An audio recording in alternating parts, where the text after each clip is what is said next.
Ici Paris, capitale du Congo libre. Un Congolais parle aux Congolais.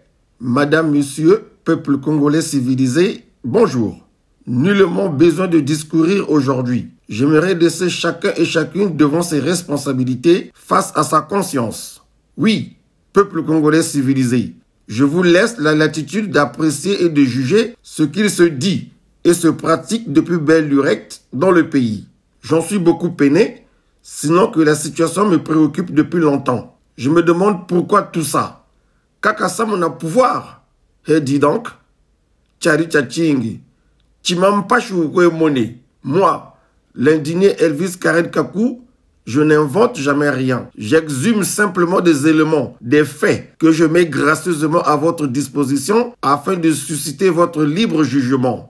Depuis des décennies, cette histoire d'organes génitaux que l'usurpateur Sassou Denis Mathurin ferait extraire des dépouilles de ses camarades, de ses adversaires politiques, des syndicalistes, des militaires et que sais-je encore, fait la une, disparaît de l'actualité et revient encore et souvent à la une. Quand est-ce le procureur de la République s'y intéressera pour déclencher des poursuites pénales? Vous attendez que Sassou meure pour venir raconter vos fioto à Salaki Boye, à Lobaki Boye, à Sumbelaki Chingani, à Persaki Moatou.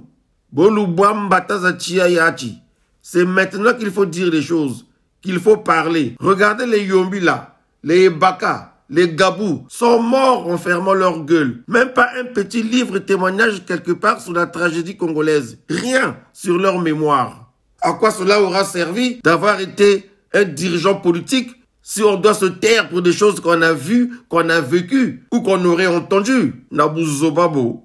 Et regarder devant la télévision tout ce qui se disait. Je me dis, mais comment ça peut être possible? On parle de qui là? De cet homme que j'ai connu, là, j'accompagne, ou d'un autre homme? Mais c'était très, très, très dur. Très dur et surtout le soir, parce qu'on était souvent tous les deux. Tous les deux, il n'y avait plus personne et puis on mettait les enfants un peu à l'écart de tout ça.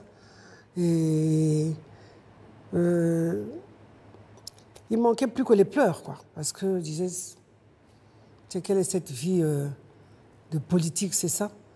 Et tout ce qu'il disait, mais tout et n'importe quoi. Des choses à peine croyables. À peine croyables parce que je disais, mais est-ce que quelqu'un peut faire ça? C'est trop dur à supporter. Comment on peut dire qu'un homme se lave avec le sang d'un autre homme? Pour faire quoi et où et comment? Non, je dis, mais il vaut mieux arrêter. Arrivé à Oyo, où le président Sassou s'y trouvait déjà, le corps, la dépouille mortelle d'Anga est conduit à la présidence. Déposé dans la cour, Sassou monte sur la dépouille mortelle d'Anga. Il monte. Excusez-moi pour ce que je vais vous dire. Pour ce que je vais vous dire, c'est vraiment douloureux. Il marche sur la dépouille d'Anga et dit ceci. Mais viens encore prendre le pouvoir. Viens encore prendre le pouvoir. Viens encore prendre le pouvoir. Et il crache sur la dépouille. Après lui, c'était toute la population d'Oyo qui est passée à tour de rôle, cracher sur la dépouille d'Anga. Alors, monseigneur, ma sœur et messieurs du Présidium, je vous demande que Sassou dise au moins là où a été inhumée la dépouille mortelle d'Anga. Et la famille d'Anga voudrait savoir de l'usage par Sassou de l'organe génital d'Anga qu'il a prélevé, formalisé et qu'il garde jusqu'à ce jour. Ange, on l'amène à l'état-major. Et Ange, on n'a jamais tiré une balle. On l'a foutu les baïonnettes. Qui l'a foutu les baïonnettes? Lui, Sassou. Racontez-nous ça en quelque sorte. Ah ben, quand on a arrêté, quand on a fait l'échange Molélé avec Andéora, la première chose qu'il a demandé, c'est parler à sa maman. Ça, c'est Ange qui demande ça. Parler à sa maman, parler à son petit frère. Son petit frère, moi, qui était devenu son petit frère. Je demande à Sassou où est la bande qu'il avait fait avant de mourir. Je demande à Sassou pourquoi tu as pris des testicules de Ange Jawara. Je demande à Sassou pourquoi tu as pris le pénis de Ange Jawara. Je demande à Sassou pourquoi tu l'as juste, au lieu de tirer une balle, comme ça il souffre pas, mais pourquoi lui mettre la baïonnette? Pourquoi? Alors, à l'époque, Sassou était déjà en proie à ce genre de pratique. Hein? L'histoire des testicules, des organes...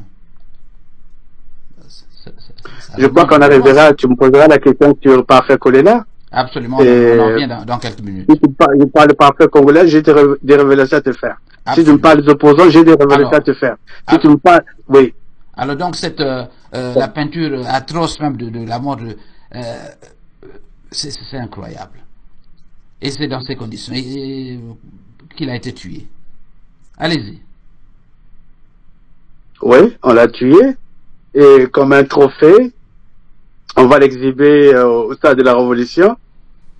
Et puis passer, comment on appelle, avenue des Trois Martyrs, Poto Ouézé, Salangaï, et après faire un détour à la Tchémère. On les a tous enterrés. C'est une fosse. C'est pas sa fosse, c'est peut-être sa première fosse commune.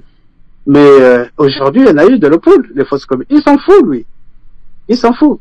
Lorsque la Constitution est violée, les démocrates ne doivent pas l'accepter, disait l'autre. À notre tour, nous disons, lorsque les gens ont commis des actes répréhensibles, peu importe la fonction qu'ils occupent et où qu'ils auraient occupé jadis, ils se doivent de répondre devant monsieur le juge. L'impunité ne doit pas être érigée en un droit inaliénable dans notre cher pays, le Congo. Quand bien même Mathurin se plaît à trafiquer des articles de la Constitution pour, pense-t-il, se mettre à l'abri? Non, jamais. Bref, Nazan Ali Kamona Motote, Yaba colère V.